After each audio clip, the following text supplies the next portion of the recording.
When I was young, I was an angry and arrogant 9-year-old boy. I dismissed people as childish and I thought I was better than everyone else. But underneath all that, I was hiding a secret. I was angry and arrogant because deep down, I was insecure. I felt that I wasn't like all the other boys in my school. They played sports, had cool hobbies, and many friends. I didn't. I was really just alone. I had nothing really unique about me, and that really hurt. It really hurt because all I wanted to do was just be like everyone else. That made me deeply afraid of what others thought of me. So my pain and insecurity turned into anger and arrogance. I wanted to be in the limelight so that people would finally pay attention to me. But that did not work out. I was instead disliked for my arrogance. So you must be wondering where the turning point is, just like in every good story. Well, everything changed when Taekwondo came into my life. I was 13 years old when I had to make a decision on my co-curricular activity. Taekwondo stood out to me because it seemed fun, but really, it was also the only CCA that accepted me. It sounds sad, but truthfully, that was what changed my life. Then, I really didn't know much about Taekwondo. So, I went on YouTube, put out some videos, and started practicing on my own. As it turns out, one half of Taekwondo is kyogi, or sparring. I was a few months into my training and got the chance to join my very first sparring session. By that time, I had already gone through countless training sessions on top of my self-practice, so I thought I was more than prepared. And I went into the sparring session with this delusion of being able to beat everyone there.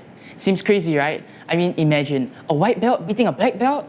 But I thought, hey, I'm good, and I know just how to beat them. Just hit them with those moves, and they'll be out like a light. Yeah, I could not have been more wrong, because I left that day with bruises all over my arms and shins that didn't go away for a week. I was beaten and humbled, because I genuinely thought I could win. But when I stepped in there, I realized that there was not a single thing I could do to win. It was shocking just how helpless I was. But I loved every moment of that beating. I became obsessed. I watched every single video I could on YouTube, every fight analysis, every technique breakdown, and practiced every day. I'll collect cardboard and spend an entire day gluing all the cardboard to a cardboard box. Then I'll weigh it down with filled plastic bottles. I called him Bob, my very own punching bag.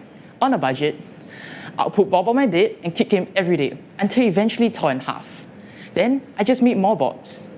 By that time, all the practice had made me a far better fighter. I could kick harder and faster, and my footwork and technique was much better. And that gave me a lot of hope. Hope that I could finally win a match. A few weeks later, I joined yet another sparring session, full of confidence. But I got beaten again. It was devastating, knowing how hard I worked to get there, knowing just how far I've come, but also knowing that that was not enough. It broke me, but it also broke my arrogance. I had this moment of epiphany as I looked at my bruises, full of disappointment. I realized that I wasn't the best, no matter how hard I thought I'd worked. There's always room to grow, and there's always someone there to beat you. I had my moments of success, where I'd land a beautifully placed kick, or where I'd slip right out of the way of an attack. But really, I realized that I still had so much more to work on. And that humbled me. There was no space for arrogance, not when there was a room full of people that spent over half their lives honing this craft. But the losses didn't stop me. It only made me fall deeper in love with combat sports. I craved the challenge, the danger, the struggle. It was no longer about my pride, but it was about being better. I walked into each session trying to test myself, and left with answers on how to improve. I went from thinking I knew everything to becoming a student of the game. I learned that in order to improve and grow, I had to put my pride aside and accept that I wasn't always right.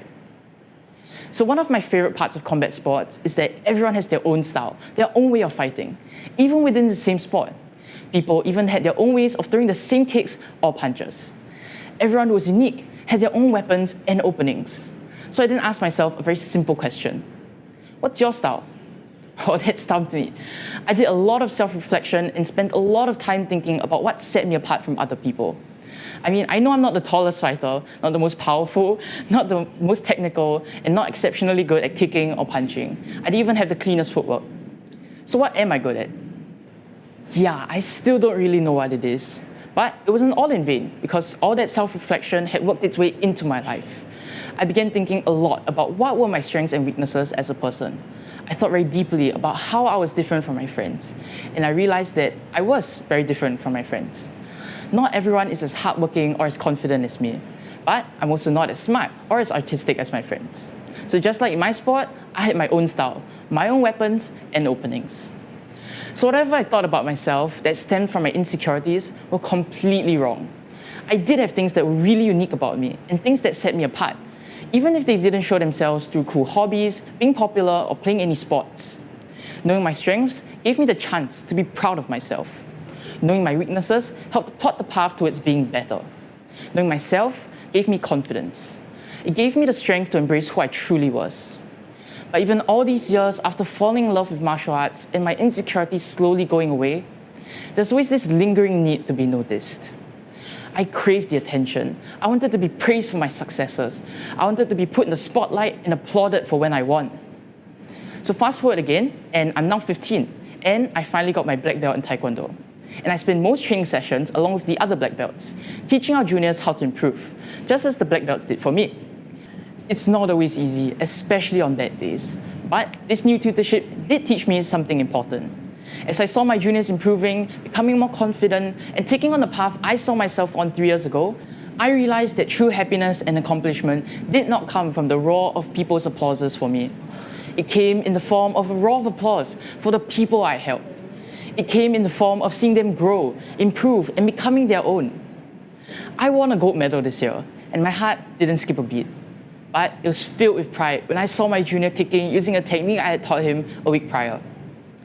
I think something my teacher once told me sums this up really nicely. He said, "You've succeeded not when you look back and see that you've won, but when you look ahead and see your juniors surpassing you." And I finally got past my insecurities. Through all the tough lessons and all the painful self-reflection, it took humility, honesty, and a shift in the perception of success for me to finally get over my insecurities. So that's how martial arts changed my life. But that's not what it's really about, is it? Because you don't have to be a black belt to learn all this. You don't even have to go through the same experiences. Really, this story is about my insecurities as a person and how I got through that.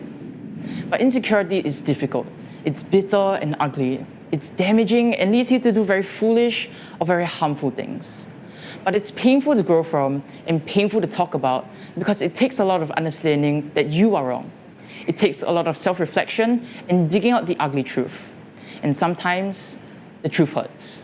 The thing is, it's so difficult to get over our insecurities because not everyone is ready to accept the lessons and the bitter truths. I look back to 6 years ago and it still hurts me, every time. Getting over insecurity is getting over the painful honesty, the embarrassing humility, and the paradigm shift in your perception of success. If you put pride aside and understand that everyone is good at their own things, and that you don't have to be the triple Olympic gold medalist, astronaut president, I think that when you accept that, then I think you'll find some comfort, knowing that you're proud of yourself, not for who you think you should be, but for who you are.